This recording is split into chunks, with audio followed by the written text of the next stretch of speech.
کثرت سے ان 2 مہینوں میں اسپیشلی کراچی میں تو پورا سال کسی نہ کسی محلے میں کسی نہ کسی گلی میں ذکر محمد اور آل محمد ہوتا ہے.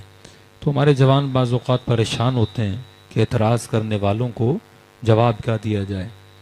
بہت زیادہ کبھی آیتوں میں کبھی حدیثوں میں تو اکثر بولا جاتا ہے بھائی کوئی روایت دکھاؤ، کوئی حدیث دکھاؤ کہ مثلاً رسول خدا نے کوئی مجلس کی ہو، یا مولا علی نے کوئی مجلس کی ہو، یا امام حسن نے کوئی مجلس کی ہو.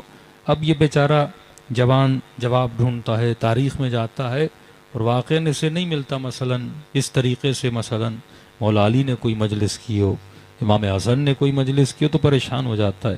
تو اس کا سمپل سا جواب قرآن کی اس آیت میں موجود ہے کہ آج کے بعد جب بھی کوئی پوچھے نا کہ آپ مجلس پہ جا رہے ہو، آپ لفظ مجلس نہ بولا کریں، آپ بولا کریں میں اجر رسالت کو ادا کرنے جا رہا ہوں.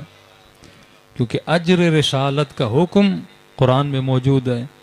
اب اجر رسالت کیسے ادا کرنے جا رہا ہوں؟ تو یہاں پہ نبی نے جس طرح اللہ نے بندے پہ نماز کو واجب کیا، انسان پہ روزے کو واجب کیا، صاحب استطاعت پر حج کو واجب کیا، اسی طرح اللہ نے ہر بندے پہ مودت اہل بیت کو واجب قرار دیا. یعنی اب آدمی نماز پڑھے پر بغیر مودت کے پڑھے تو نماز قبول نہیں، روزہ رکھے پر بغیر مودت کے رکھے تو روزے کا کوئی فائدہ نہیں ہے. بالکل ایسا ہے کہ انسان بغیر وضو کے شام تک نماز بھی پڑھتا رہے تو نماز کا کوئی فائدہ نہیں ہے.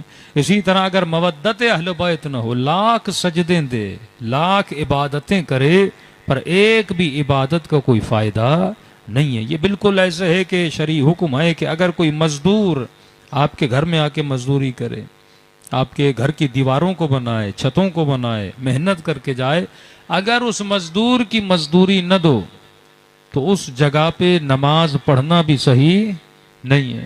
مثلاً آپ نے امام حسین کی مجلس کروائی، کہیں پہ کرائے سے لاؤڈ منگوا لیے، مجلس ہو گئی، آپ نے کہا اللہ نے مجھے اجر دے دیا، پر اگر لاؤڈ والے کے پیسے نہیں دیے تو مجلس کا ثواب نہیں ہے. جب تک کسی مزدور کی مزدوری ادا نہ کرو. خدا کہتا ہے پہلے میرے بندوں کی مزدوری دو، پھر میں تمہاری محنتوں کا تمہیں اجر عطا کروں گا. پہلے میرے بندوں کا شکریہ ادا کرو، پھر میں خدا تمہارا شکریہ ادا کروں گا.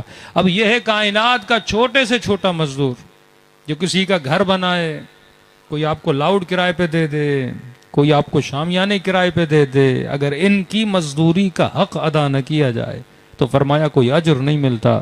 اور کائنات کا سب سے بڑا نبی جس نے دین خدا کے لیے مزدوری کی، جس نے پتھر کھائے، جس نے اپنے چچا حمزہ کو شہید کروایا، جس نے کائنات کے لیے اتنی قربانیاں دیں، اب وہ حبیب کہہ رہا اے مسلمانوں مجھے یہ بتاؤ میں نے اتنی محنتیں کی، کیا میں نے زندگی میں کبھی تم سے کچھ مانگا؟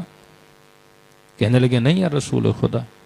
جناب سیدہ کا خطبہ پڑھیے، بھی فرماتے ہیں اے عرب وہ وقت یاد کرو کہ تم مکے کی گلیوں کے گڑھوں میں کھڑے ہوئے نجس پانی کو پیا. تجھے کس نے بتایا کہ پاکیزگی کیا ہوتی ہے، نجاست کیا ہوتی ہے؟ یہ میرے بابا تھے. آج ہاتھ میں 2 گلاس رکھو، ایک میں مثلا نجس پانی ہو، ایک میں پاک پانی ہو. اس پانی کی تمیز جب ہم کر پاتے ہیں نا کہ یہ نجس ہے یہ پاک ہے، یہ کس نے ہمیں بتایا؟ یہ رسول خدا نے بتایا.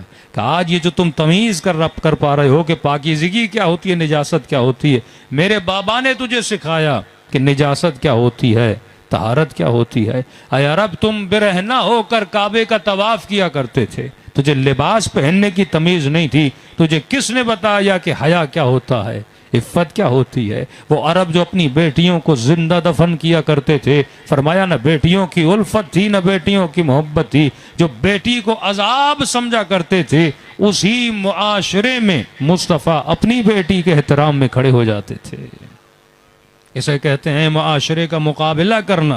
اگر معاشرے میں کوئی برائی ہے، اس برائی کو ختم کیسے کیا جاتا ہے؟ یہ نبی نے بتایا کہ وہ معاشرہ جو بیٹیوں سے نفرت کرتا تھا، نبی نے کہا بیٹیاں عزت بھی ہوتی ہیں، قابل احترام بھی ہوتی ہیں. فرمایا عرب وہ وقت یاد کرو، مہینوں گزر جاتے تھے، عرب کے یہاں نہانے کا کوئی تصور نہیں تھا. ایسے عربوں کو جو مہینوں نہاتے نہیں تھے، ان کو دن میں 5 مرتبہ وضو کا عادی بنا دیا. کبھی غسل نشاط، کبھی غسل استغفار، کبھی غسل زیارت. یہ کس نے سکھایا؟ بیوی فرماتی ہے میرے بابا نے تجھے سکھایا. فرمایا وہ عرب کے پورے خطے عرب میں 6 لوگ نہیں ملتے تھے جنہیں لکھنا پڑھنا آتا ہو.